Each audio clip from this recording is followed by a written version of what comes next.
Doctor Leonor González Portillo, tiene usted el uso de la palabra. Señor presidente del Consejo de la Magistratura, profesor doctor Enrique Riera Escudero y muy distinguidos miembros, respetados maestros del derecho, miembros del Tribunal de Honor, distinguida y calificada audiencia. Seguidamente pasamos a desarrollar el tema elegido, los principios procesales, que comprende el principio dispositivo, con dos temas: la disponibilidad del derecho material y la delimitación del tema decidendum, el principio de contradicción y el principio de economía procesal. Lo que se pretende en esta exposición es desarrollar el concepto de estos principios, bajar en nuestra realidad procesal, es decir, qué normas se deben aplicar para cumplir con sus directivas y orientaciones, y el efecto que puede causar en los magistrados su plena vigencia.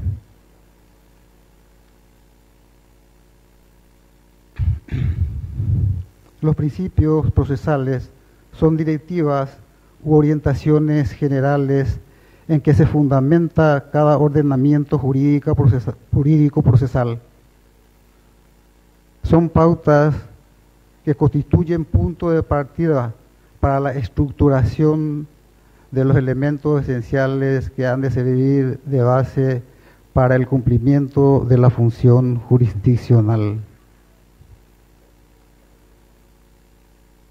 Su principal y esencial característica es que cambian de acuerdo a las circunstancias históricas, sociales, políticas y tecnológicas de las comunidades en el tiempo y en el espacio, siendo esta característica más acentuada en los tiempos que corren por el dinamismo y los cambios constantes inherentes al avance de la tecnología de la información y de la comunicación.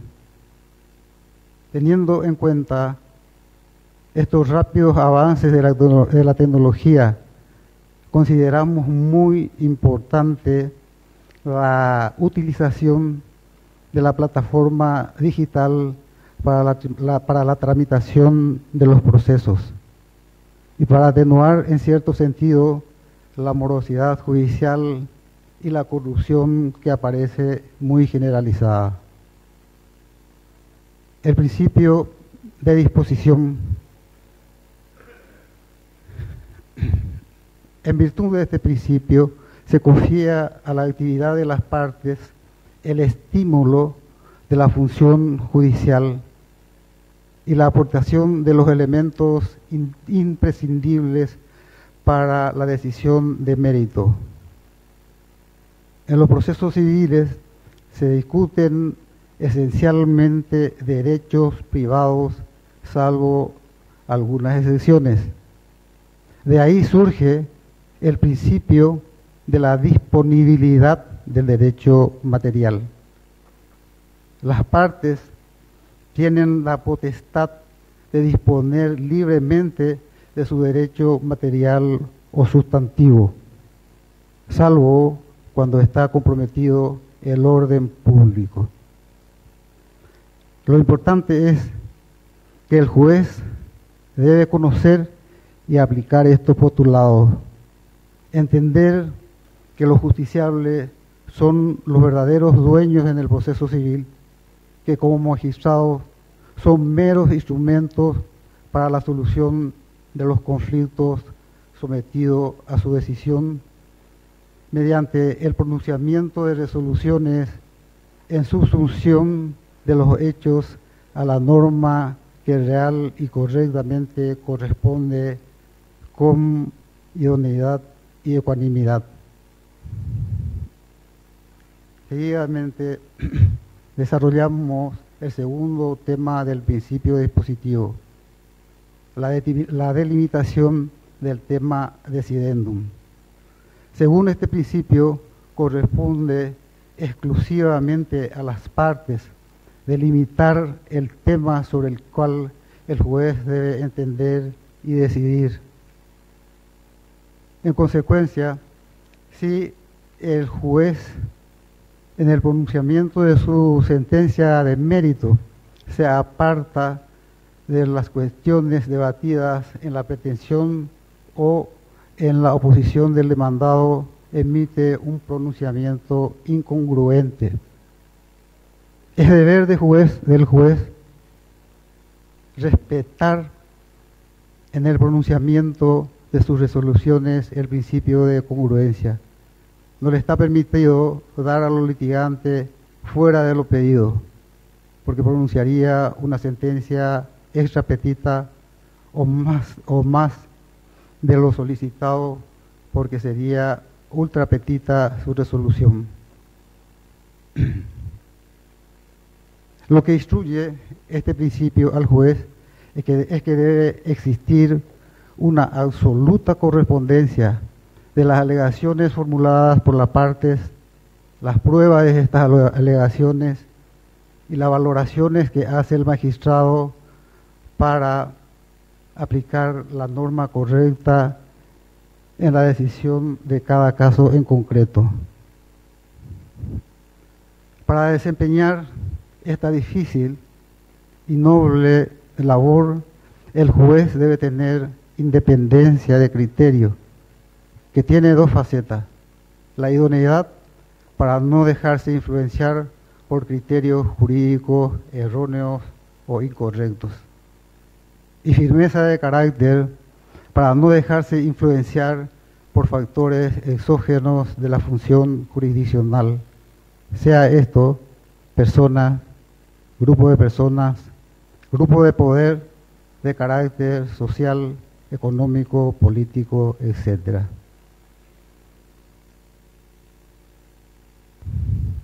El principio de contradicción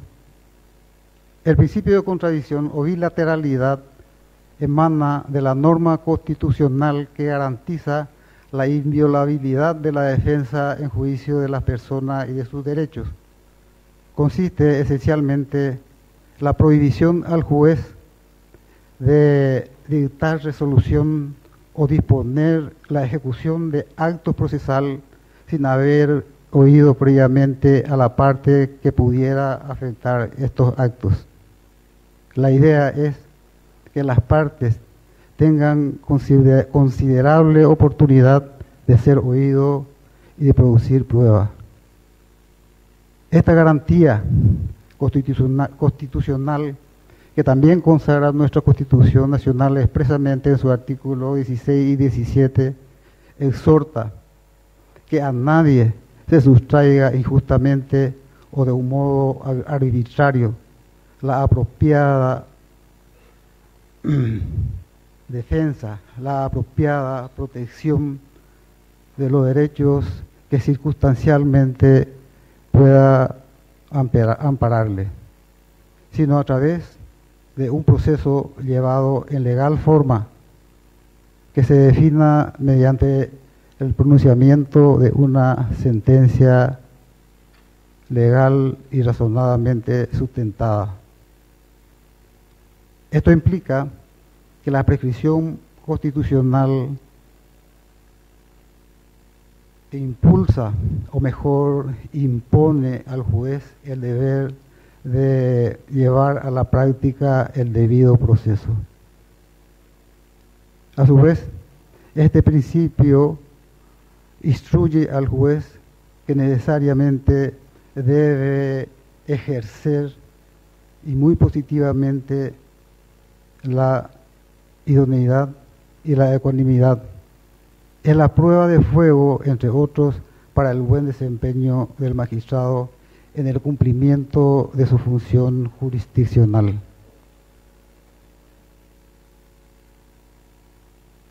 El principio de economía procesal comprende todas las previsiones que tienden a la abreviación y simplificación de los procesos. En consecuencia, es importante tener cuáles son sus variantes. El principio de concentración, el principio de celeridad, el principio de eventualidad y el principio de saneamiento. También es un importante instrumento para la atenuación de la mora judicial y la onerosidad en la tramitación de los procesos. En conclusión,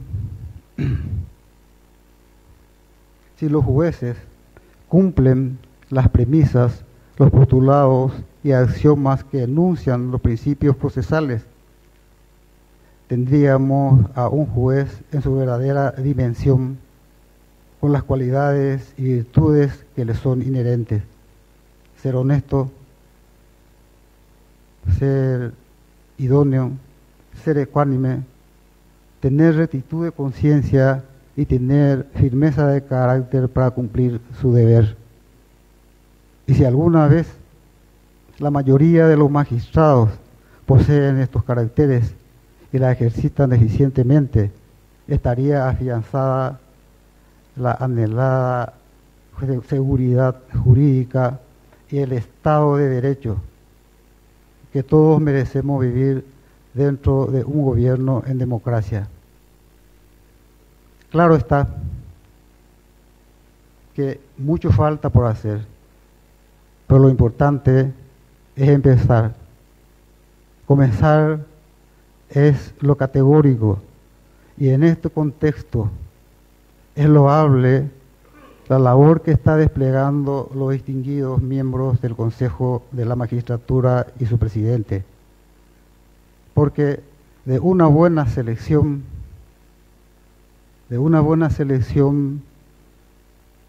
como se avisora, cualquiera de los electos va a ser uno de los 3 mejores de más de 50 postulantes. Muchas gracias.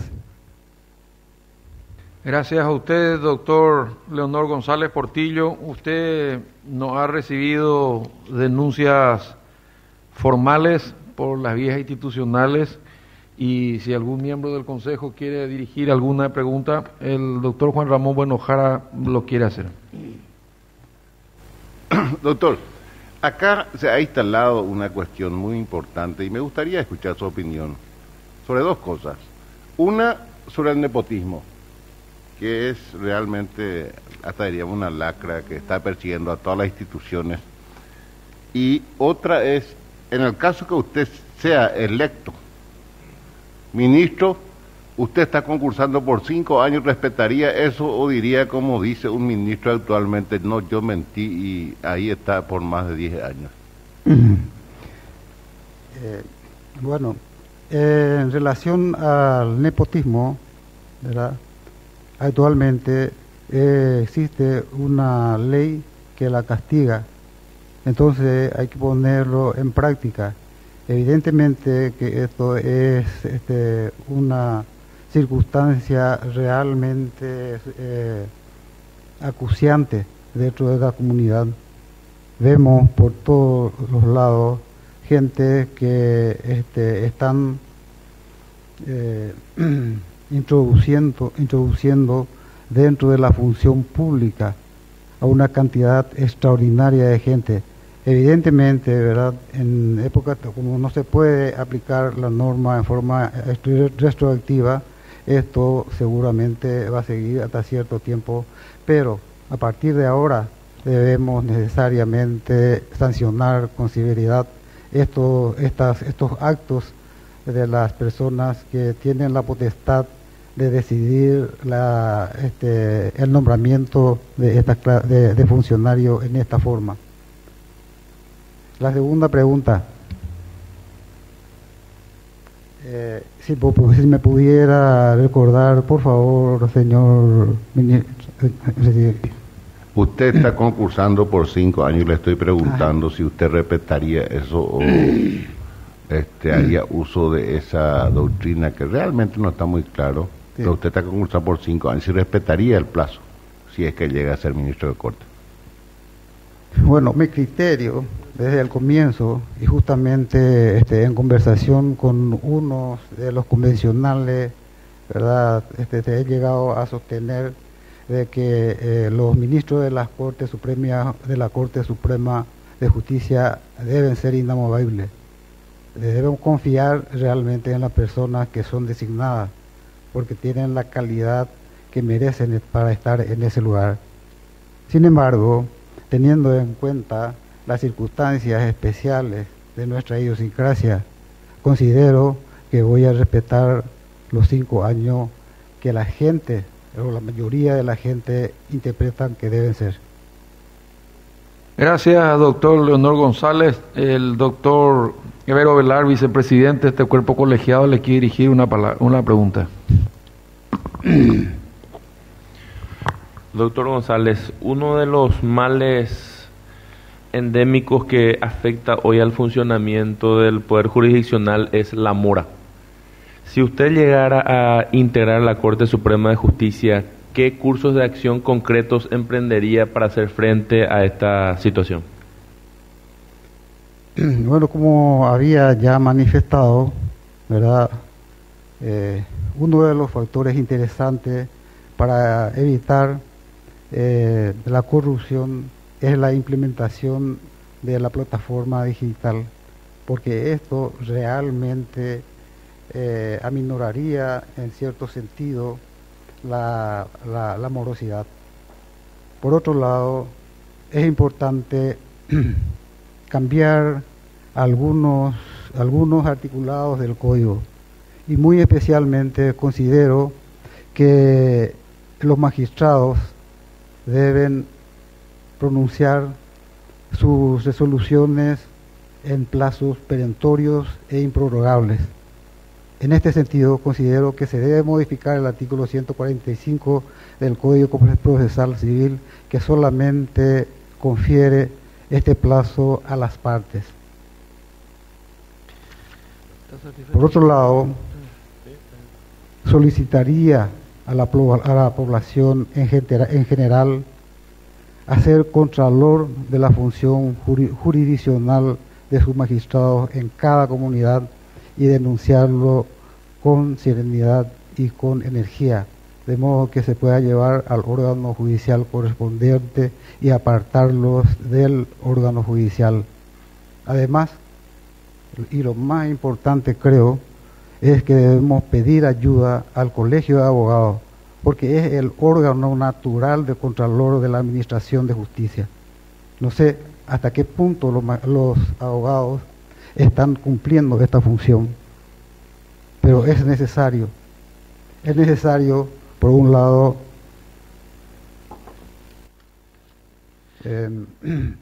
Gracias, doctor Leonor González. Yo tengo una pregunta que le hacemos a todos los candidatos y que viene directamente así, sin filtro y sin anestesia, de parte de un conocido comunicador.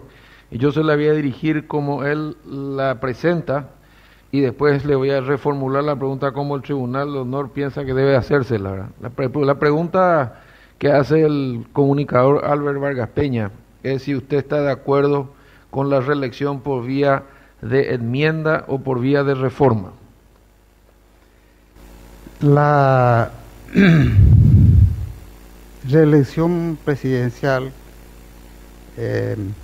constituye una estructura dentro del esquema constitucional que a mi criterio no corresponde formular a través de la enmienda, sino de la reforma constitucional. Muy bien, doctor. Esa es una respuesta corta y la pregunta por el Tribunal de Honor está reformulada de la siguiente manera. La Constitución prohíbe expresamente modificar por el procedimiento de enmienda la duración del mandato presidencial, pero no prohíbe modificar por el procedimiento de enmienda la prohibición de la reelección presidencial.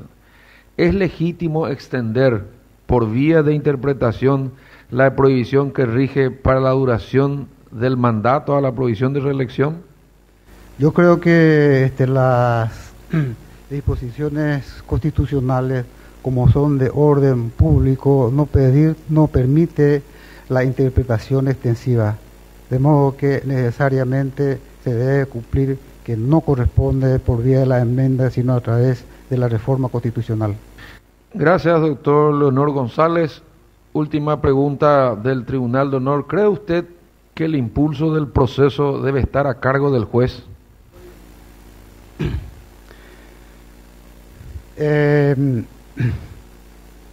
Son preguntas, ¿verdad?, exclusivamente referente al proceso civil. En este caso, el impulso del proceso corresponde a las partes. Eventualmente, cuando la ley dispone, es que los jueces deben impulsar el proceso, como en el caso, por ejemplo, de inhibirse cuando no es competente en un proceso, o de fijar honorarios, porque así dispone la ley. Muchas gracias, Leonor González Portillo, habiéndose agotado el plazo y naturalmente respondido a usted las preguntas. En nombre del Consejo de la Magistratura, le agradecemos sinceramente su presencia, el haber respondido a las preguntas y el haber acompañado este proceso. Así que, como es tradicional, lo despedimos a usted con un fuerte aplauso, decidiéndole